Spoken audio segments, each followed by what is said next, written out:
ele mgbawara ya ba wee wepụta ya n'iru nke ga-adapụta na ya dụka aba nke ebe a ọnya ka ị ga-ewere wee jụcha onwe gị jụcha onwe gị jụcha onwe gị jụcha onwe gị jụcha onwe gị jụcha onwe gị jụcha onwe gị jụcha onwe gị jụcha onwe gị jụcha onwe gị jụcha ọkpa gị ele jụcha ọkpa gị ele jụcha anya gị ele anya gị ibe anya gị hụrụ abụ na ibe anya gị hụrụ abụ na anya gị abụ na ntị anya gị abụ na ntị kọta mepe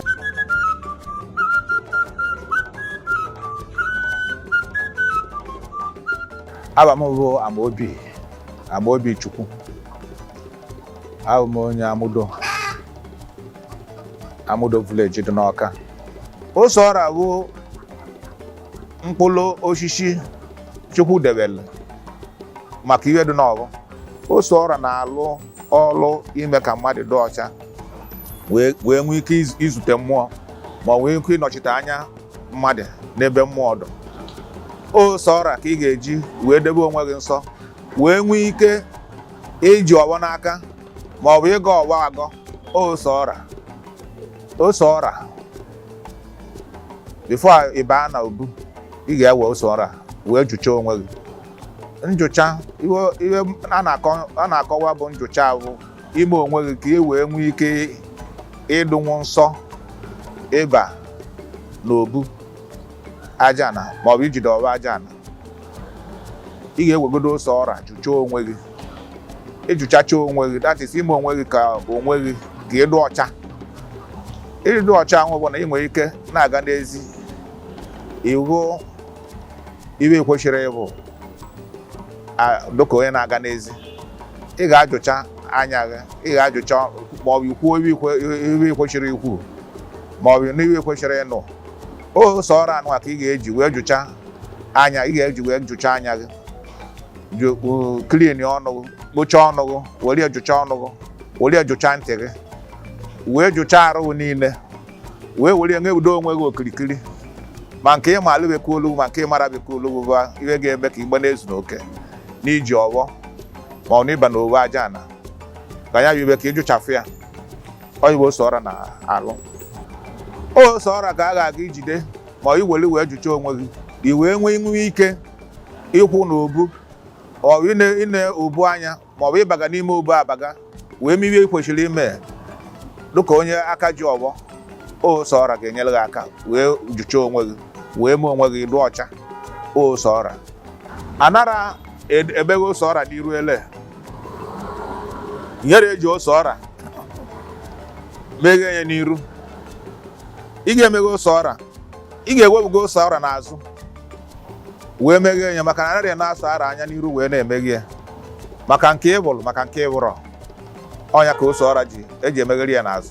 Ose ọra ara eji iwele atala ose ara ekpuchi ọnụ iwe meke gbawa ose ọra n'azụ ele iwe ose ọra ara eji iwele atala ose ara ekpuchi ọnụ.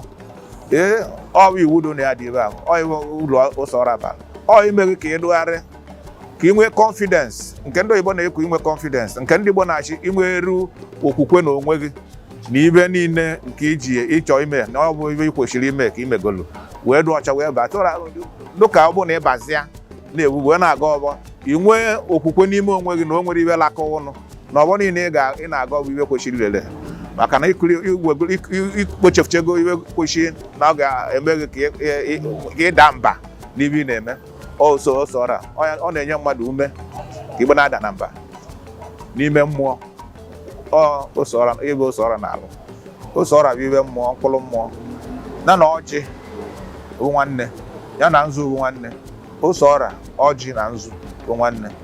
Ọ bụba na iweta ego ibe na-abịa wee na-abịa n'aja ana tupu iweta ibe ahụ n'aja ana ị ga-ewere ose ọra wee clean jụchaa ya bụ ibe ahụ iweta nke mara aka bigori enu iwere iwe clean ya bụ ibe wee kpochefu aja aka ma ebe ọ bagacha ibe ahụ bagacha wee were ewe before iwe etie n'obe wee were wee gọọbịa mmụọ.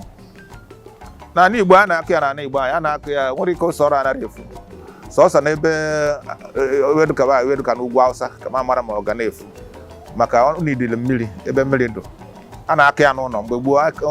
Ndị okenye na-akọchi ya na bebe ka o wee nweta nke iwe ala kụrọ maka na nke ndụ ma clean ose ọra dụ the more effective ọ dị. Ose ọra ọ bụ na iwude ose ọra n'akpa gị ma ọ bụ nzu, ọ na-alụ ụdị ọrụ niile, mana ibe ose ọra na-alụkarị ebe nwee clean onwe gị.